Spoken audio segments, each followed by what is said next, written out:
अजय भैया फिर बात आ गई, आपका हुई। सर नमस्ते। देखा संजय अजय, आपके टाइम पूरा हो गई। अब बोला हम का करी, 11 दिन से 12 दिन नहीं। अब का हुई, बर्बाद हुई। ये समय तो हमने के प्रभात भूषण के रोक लिहल गई। बाकी के दोबारा ना रोक पाई जाई। ई गंगा भवन खाली करे की ही पड़ी। तोरे खातिर उनकी पैसा से ई घर फैक्ट्री खरीदल गई। अब तो हमारी कुछ समझ में नहीं आवत कि का करी। अरे ज्यादा दिमाग पर टेंशन लेवे के जरूरत नहीं है। हमने पहले ही गंगा भवन यानी घर छोड़ देवल जाए। लेकिन मामा जी, घर छोड़े खातिर कोनो बहाना चाहिए। हाँ, बहाना तो ऐसा बनाई कि देखते रह जाएगा। तू लोग अपन काम करा और देखा हमार प्रिय चरित्र। यह ठीक बा। का ठीक बा? तू जाना तो और काम जाने। प्रिय चरित्र तो देवो न जाने। ठीक बा। आज तक केहू समझ ना पाइल तो हमनी के कैसे समझ पाए? जा तो फिर जा, जो भी करे के हो आज ही कर। हाँ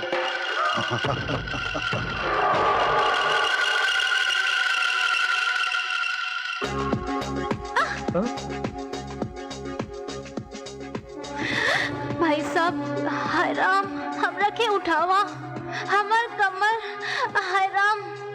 हम तोहरा के ना छू सके नहीं, हम कैसे उठाई? भाई साहब, थोड़ा देर खातिर भारती वाला पद लेला। अपन काम खातिर कुछ बन सके नहीं। आवा हाथ दो। आवा।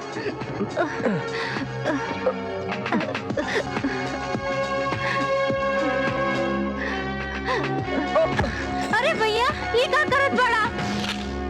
हमरा के बचावा। इज्जत लूटत बड़ा। हमरा के बचावा। ए भांजी, छोड़िए इस ससुर के नाते के। यह ठीक बा। का भाई कामिनी? अपने माई के बुलावतानी और जीजा के भी फोन करवतानी। का भाई? विजय, देखा माई, देखा हमरा के पकड़े बाड़न। विजय क्या समझे? घर के मालकिन हो, अब न्याय तो ही करा। नास पिटे, तारा के ऐसन करत लाश देखे आई। अरे छोट भाई के औरत बेटी समान होखेलन। ना माई, हमरा के गलत मत समझिया। चुप कर मुझोसा कहीं का। हमरा के चाल चल के फसावल गइल हा। चुप कर लूला, तू पहले ही मर जात तो हमरा ये कलंक से तो बच जाती। तू हमार बेटा नहीं के, तू हमार कौ के बदनाम कैली। तू हमार बेटा नहीं के, तू हमार दूध के ही तरह चुका। अरे का हो गई? काहे के इतना शोर मचौले हुआ लोग? अरे आए समझे आए।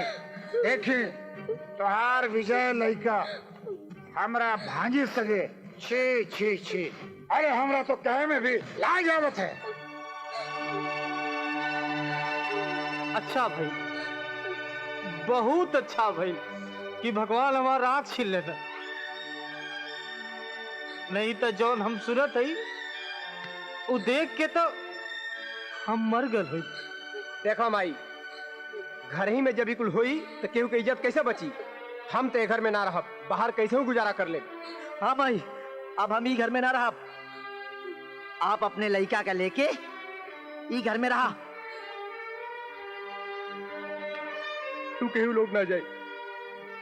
माई बाबूजी के तो हर जरूरत है, हम ही घर छोड़ के जाए। घर छोड़ के दुनिया छोड़ के चल जा।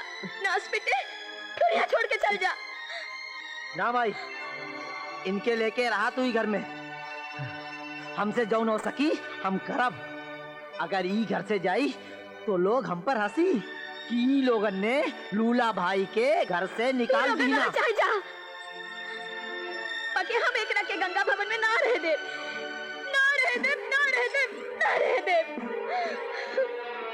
माई, हम गंगा भवन से निकलता नहीं। हमके कोनो अफसोस नहीं। बाकी जो निजाम लगातानी ये गलत बा। एकर इंसाफ ऊपर वाला जरूर करी माई, जरूर करी। हमको छोड़ो सनम, हमको छोड़ो सनम। तू जा, जा यहाँ से, जा यहाँ से। हे भगवान। चला गामनी। चला भाजी, हम चला था तोने के सबके साथ, रूखी सूखी रोटी खा के जीने तोने के साथ। चला चला। हे भगवान, हे भगवान।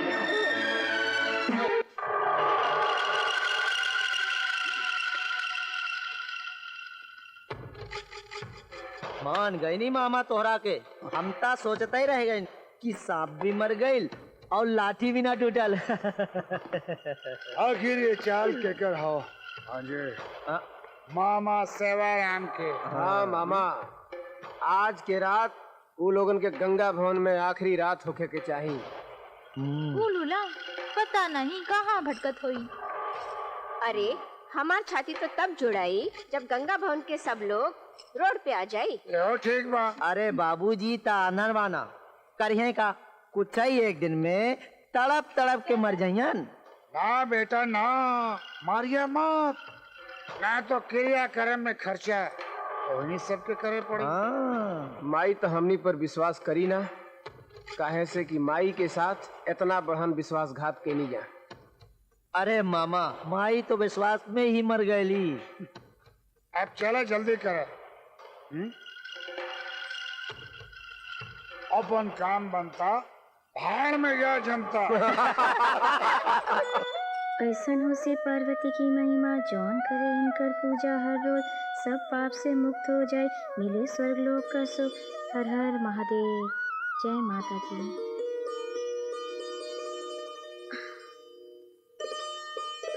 हे भगवान, जैसन हमरा संगे भइल ह, वैसे कोनो बैरियों के संगे भी ना करिया।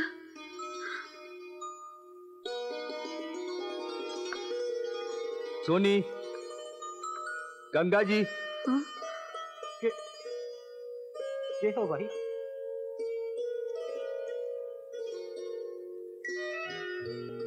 आप गंगा भवन खाली कर दें। कहा गंगा भवन तोहार हो गई? कोर्ट के बैलिफ हमरे साथ आयल बाना। मतलब ई गंगा भवन तो हम अपने खून पसीना के कमाई से बनौले बानी। नारायण जी, तोहार लइका लोग हमरा से एक गिरवी रख के 25 लाख ले बालो।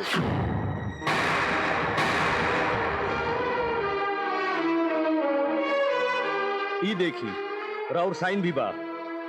का साइन? हमार गंगा ई कब कैसे हो गई? हमरा के माफ कर दी। अजय संजय खातिर हमने रउआ से साइन करौले रहनी। हम राउर संगे विश्वासघात कईनी। ठीक बा भाई साहब, हम ई गंगा भवन छोड़ के चल जाओ। बाकी हमन जाल कहाँ जाई? ऐसे जिन कहीं मालिक, हम तो बहन बटले बानी। हम आपके नमक खैले बानी मालिक, हमें नमक के आसानियत पूरा करे दें। हमारो घरवा तो आप ही के दिहल बा। अपने घर चली मालिक, अपने घर चली। गंगा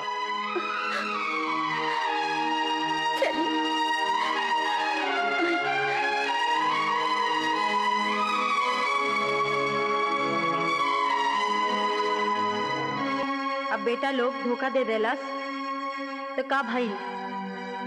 अब हम बानी उनकर बेटी भारती। ली दवाई पी ली।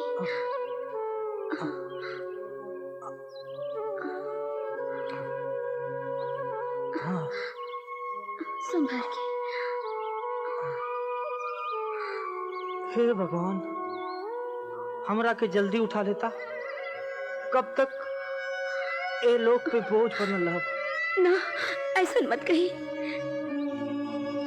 जवन भाई ओकरा से हम बहुत सीख गए नहीं। बाकी विजय जवन कैलस वो हमरा के वो ना मालकिन ना, विजय बाबू कुछ ना कैलेन। ऊ तो ऊ लोगन के प्लान रहल विजय बाबू के फंसावे के और गंगा भवन छोड़ के जाए के। हाँ मालकिन, विजय बाबू तो बिल्कुल धर्मात्मा पवित्र बाड़ेन, बिल्कुल मात्र भक्त बाड़ेन। ये हमरा से का अनर्थ हो गई। ना मालकिन, ना हम विजय के मालकिन, ना हम विजय के मालकिन, ये हमरा से का हो गई, हमरा से का हो गई। हम विजय के मरलन, ना जाने विजय कहाँ भटकत रहल।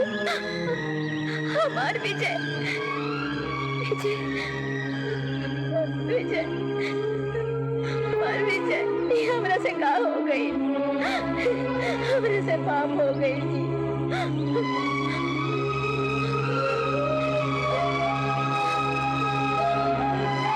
हम बतानी हाँ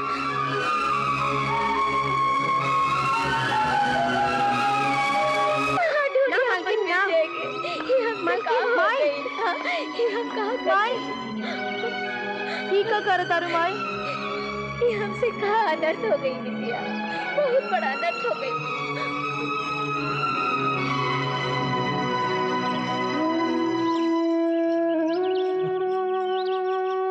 के भारती बिटिया राउर बेटा धोखा दे देलस त का भाईल? अभी हम जिंदा बानी। राउर बेटी अब हम रउआ लोग के पालब। बाकी विजय भैया न जाने कहाँ भटकत होई। हमार माई बाबू आज परेशानी में बालो, हमरा के उनके मदद करे के चाहिए। रउआ हुकुम देई। हम समझाता नहीं, लेकिन गंगा बहन भी तो आग बन करके विश्वास कैलेन अपनी बेटा। अब ओकर नतीजा पे ओकरा के भुगते के पड़ी, और हम अगर ओकरा के उधार दे दे तो वो लोग चुकता कैसे करी? दोनों बेटा घर छोड़े गए, और पति हमार मतलब है नारायण भाई साहब, वो अनरे बहाना। तो का भइल? उनकर बेटी अभी जिंदा बा। हम डॉक्टर बानी, हम अपने माई बाबू की सेवा करब। कान खोल के सुन ले भारती, हमार मर्जी के खिलाफ अगर तू अपनी माई बाबू की मदद करे गई लो तो तोहर खातिर हमार दरवाजा हमेशा हमेशा के लिए बंद हो जाएगी।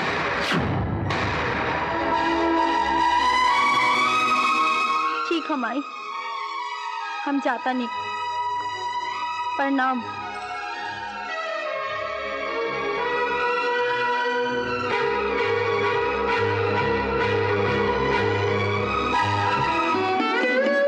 बांस के फैक्ट्री से कुछ काम ले आवा, घर में बैठ के हम कर ले। ना मालकिन ना, हमारा जियते रउआ के दूसरा जगह काम करे के जाए जरूरत ना बा। हाँ, अगर हम मर जाए तो उ दिन आई। हाँ मालकिन, रउआ हमरा के आशीर्वाद देई। बाकी हम दोनों जन मिल के इतना कमाई ले कि परिवार चल सके। अगर तू लोगन ना होता तो हमहन का होत?